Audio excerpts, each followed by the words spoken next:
There is a tomb beneath the Giza plateau that was sealed, flooded, and quietly avoided for almost 2,000 years. Most people who stand at the pyramids never learn it is there. It sits under a stone road that runs between the Sphinx and the second pyramid, buried under the sand, dropping straight down into the bedrock. And at the very bottom of it, past 100 feet of solid rock and a layer of black water that never fully drains, a team of archaeologists reached a chamber that the ancient Egyptians went to extraordinary lengths to bury and never open again. That is what this video is about. What is at the bottom, why they sealed it, and why a set of scans released in 2025 suggests that the tomb is not the bottom at all. Because here is the part that stops people cold. The plateau itself has a name, not the name on the tourist signs.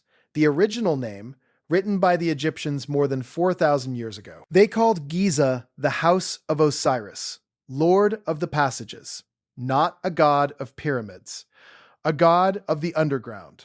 And the word they used for those passages was not poetry. It was a real word for real tunnels. For most of the modern era, scholars read that name and assumed it was symbolic. Religious language, a way of talking about death and the afterlife.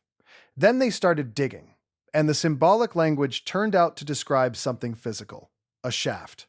Then a second shaft beneath it, then a third, ending in a flooded hall ringed by 7 sealed rooms. The Egyptians had not written a myth.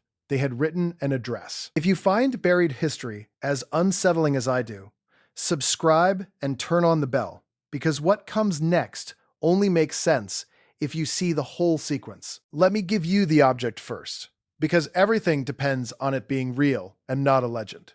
It is cataloged today as the Osiris Shaft, also called the Tomb of Osiris. It opens in the causeway that links the Sphinx to the Pyramid of Khafre, the middle of the 3 great pyramids.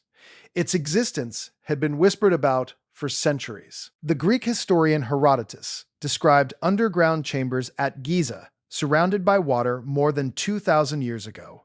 But he admitted he had never seen the lowest one himself. He could not get down the shaft. He was repeating what local guides told him. For 2,500 years, that is where the matter sat. A story about a flooded tomb that no one could reach. The first modern look came in the 1930s. The Egyptian archaeologist Selim Hassan, working the plateau season after season, found the upper structure during his 6th season of excavation. He described it precisely.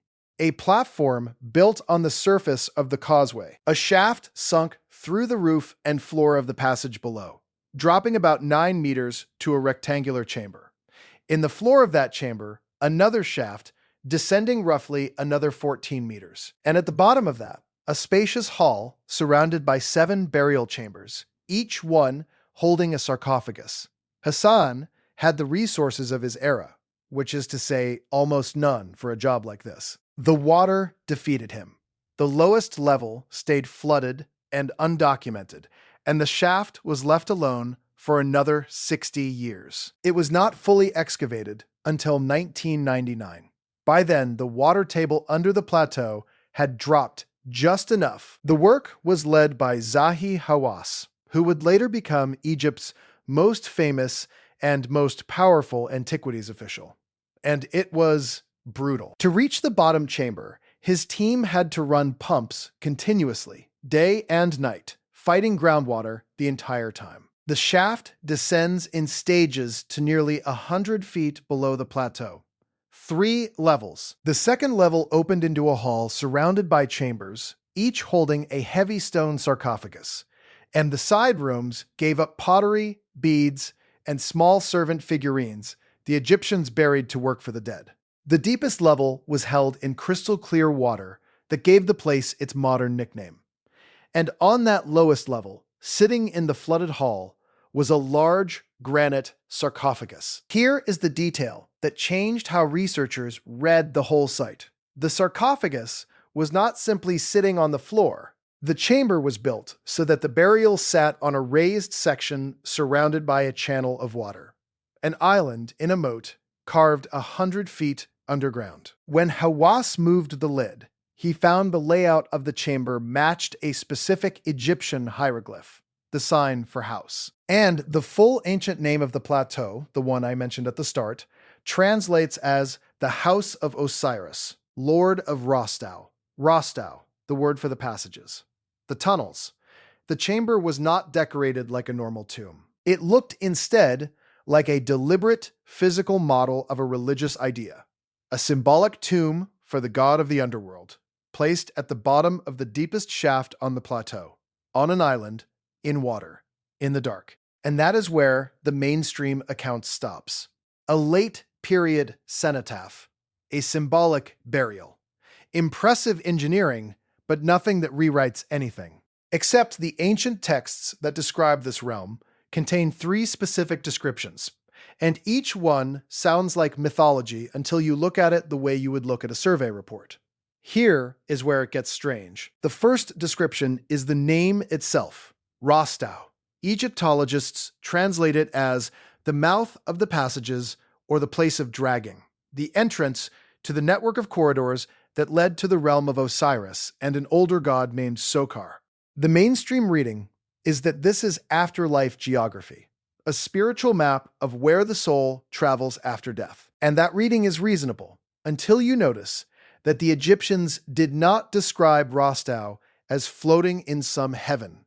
They located it underground, beneath the Memphite necropolis, which is exactly where Giza sits. The texts describe it as a hidden region you enter by going down through passages, past water, into darkness. The Osiris Shaft does all of those things. It goes down, it passes through passages, it ends in water and darkness. The poetic name and the physical structure describe the same thing, not similar things. The same thing. That is the first clue. The second one is the water, and the second one is harder to dismiss. In Egyptian cosmology, there is a primordial ocean called Nun, the dark, still water that existed before creation, out of which the first land rose. Scholars have always treated Nun as pure theology, an abstraction, the way other cultures imagined a void before the world. But look at what the builders actually did. They dug 100 feet down until they hit the water table, and then they built a tomb that uses that water as a feature. The burial sits on an island, surrounded by the waters of the deep, in perpetual darkness. The Egyptians were not imagining the primordial ocean, they were standing in it. The river that has no current, the sea beneath the stone. For decades, this was filed under symbolism. But the symbolism required them to know the water was down there, to reach it, and to build around it on purpose. That is not belief. That is engineering informed by belief. And water is going to come back later in this story in a way you will not expect. So hold on to it. The third clue is the one that points past the tomb we can see. In the oldest Egyptian funerary texts, there is a place called the Shetayet. It translates as the hidden chamber, the secret place, the sealed shrine of Sokar at the heart of Rostau. The texts are insistent about one thing. It is closed. It is guarded. It is not meant to be entered by the living. In the standard interpretation, this is just dramatic religious framing, the way any sacred space gets described as forbidden. But the Egyptians left a map of how to get there, and that is the part almost nobody talks about. It is called the Book of Two Ways. It was painted on the floors of wooden coffins in the Middle Kingdom, more than 3,500 years ago, found in burials at a site called Deir el-Bersha. It is the oldest illustrated map in human history, and it is a map of the underworld. It shows 2 winding routes that lead to Rostau and the hidden shrine of Osiris. One path drawn in blue, a waterway, one path drawn in black, a land route. The 2 are separated by a lake of fire. The text along the routes warns of gates, of guardians, of passages that are blocked, of ways that lead nowhere. It reads less like a prayer and more like instructions for a journey that is genuinely dangerous to get wrong. A traveler's guide to a place beneath the ground, with 2 paths, one wet and one dry, and a barrier of fire in between. Now think about what the excavators actually found in the Osiris Shaft. multiple shafts, a flooded route, and a dry one, passages that branch. And in the late period, the Egyptians cut an extra tunnel into the west wall of the shaft, about 6 meters long. When Hawas's team found it, they could not fit through, so they sent a young boy in on a rope to see where it went. It dead-ended. It led nowhere. A passage deliberately cut and then closed off.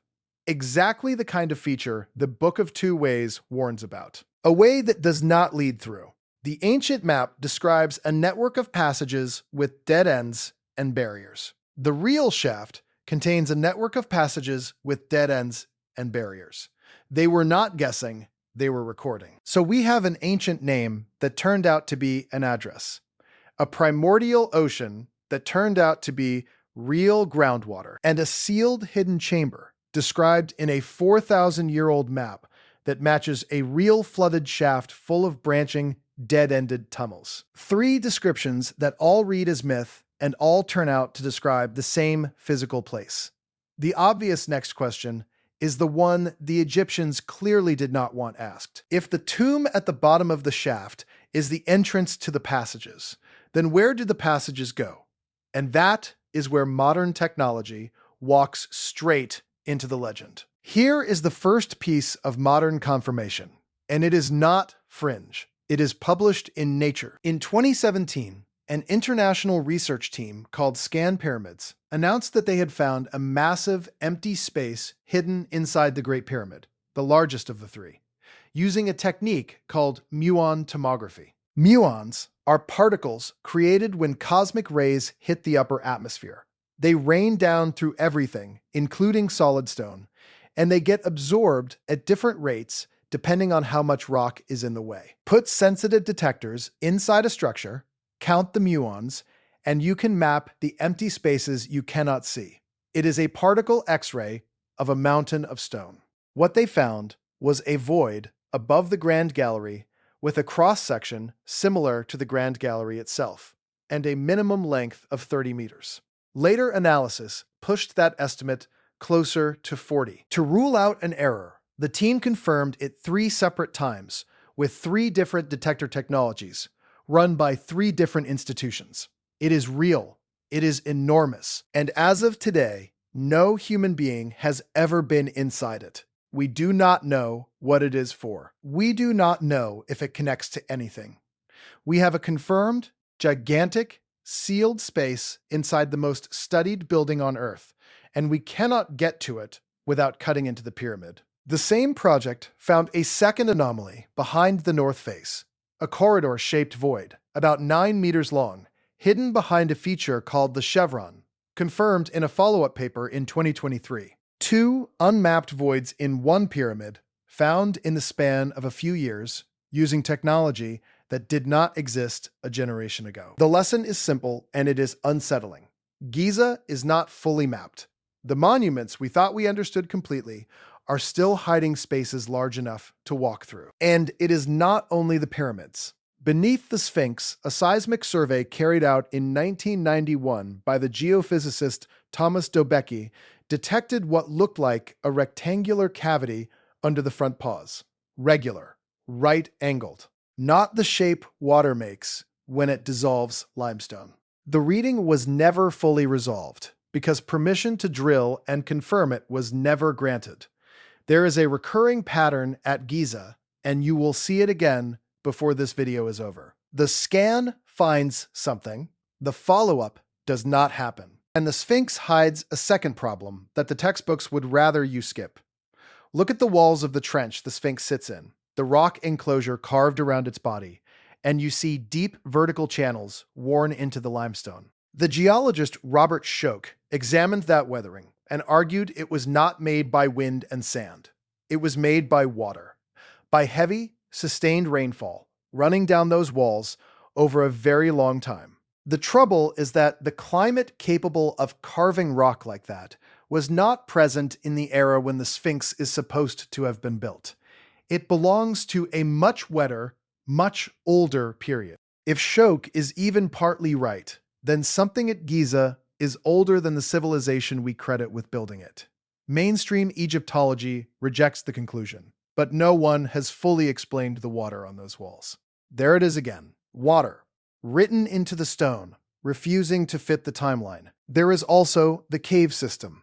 In the early 1800s, two explorers named Henry Salt and Giovanni Caviglia described entering catacombs at Giza and following them for hundreds of meters underground. Their account was forgotten for almost 2 centuries. Then, in 2008, the British researcher Andrew Collins used their notes to relocate the entrance, hidden near a tomb on the plateau, and found a natural cave system running under the bedrock. Egyptian authorities pushed back hard on the significance of the find, but it confirmed one thing that the ancient name had been telling us all along.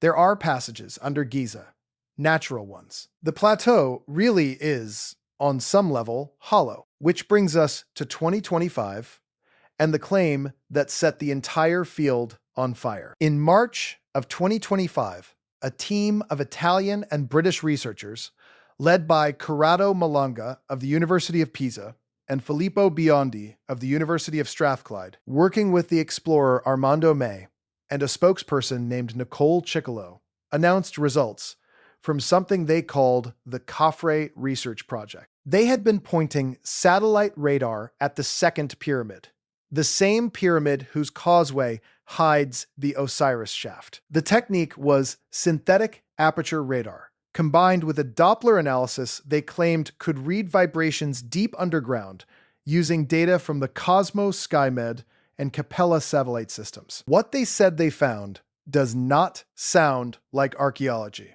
It sounds like science fiction. 8 massive vertical shafts descending in pairs, going down roughly 640 meters.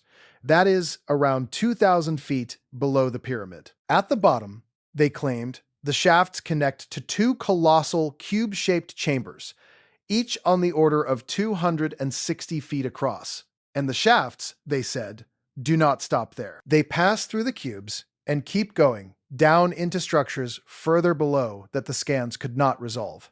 Spiral features inside the wells. Channels that looked to them like a water system. And there is that detail again. Water. One of the researchers said, in interviews, that water is the constant, that every structure they detected was tied to the movement of water, and that water and the pyramids are connected at a level we do not understand. Remember the second clue, the primordial ocean, the island in the moat, the blue waterway on the ancient map. 4,000 years ago, the Egyptians built a tomb around the water beneath Giza and called it the foundation of creation. In 2025, a radar team pointed at the same plateau and said the entire subsurface is organized around water. They are describing, in completely different language, the same obsession. Now, this is the moment where I have to slow down and be honest with you, because if I do not, I am no better than the people selling you a fairy tale. Does the 2025 scan prove there is a 2,000-foot machine made of shafts and cubes under the pyramid of Khafre? No, it does not, and the objections are serious. Synthetic aperture radar is a real and powerful tool, but using it to image solid structures hundreds of meters down through dense limestone is far outside what most geophysicists believe the technique can actually do. The signal does not penetrate that deep with that kind of clarity. The team has not published their Khafre results in a peer-reviewed journal. They went to the press first. The 3-dimensional renderings that went viral are interpretations generated with their own software and, in the latest work, with AI deciding what counts as a structure. That is a lot of room for the machine to find patterns that the rock is not actually making. Critics have pointed out that the supposed shafts and chambers could be natural fissures, known tombs, or simply artifacts of the processing. And the most powerful voice against it is Zahi Hawass himself, the same archaeologist who pumped out the Osiris Shaft and reached the bottom in person. He called the underground city claims baseless. He said no radar device has detected real structures under Khafre and that the whole thing lacks scientific evidence. When the man who has physically stood at the bottom of the deepest tomb on the plateau tells you the radar is wrong, that carries weight. So, no, we should not believe the most extreme version of this. But here is what does not go away when you strip the extreme version out. And this is the part that matters. Even on the most conservative, mainstream, skeptical reading, every single one of these things is real and confirmed. There is a 100-foot tomb under the Khafre Causeway, flooded, with a sarcophagus on an island that no one could fully reach until 1999. There is a 30 to 40 meter void inside the Great Pyramid, confirmed 3 times, that no human has entered. There is a rectangular anomaly under the Sphinx that was never drilled. There is a natural cave network under the plateau, lost for 2 centuries and then refound. And there is an ancient civilization that named this exact place the House of the Underground God, drew a map of the passages beneath it, and built their entire idea of creation around the water in the rock. You do not need ancient aliens. You do not need a power plant. The grounded version is already one of the strangest archaeological situations on the planet. A site that everyone believes is completely understood, sitting on top of confirmed empty spaces, confirmed tunnels, and an unexplored flooded shaft, with the original builders practically pointing at the ground and telling us to look down. And that reframes the entire monument. We have always read Giza from the top down. The pyramids as the achievement, the tombs as the purpose, the surface as the story. But the Egyptians named the plateau for what is underneath it.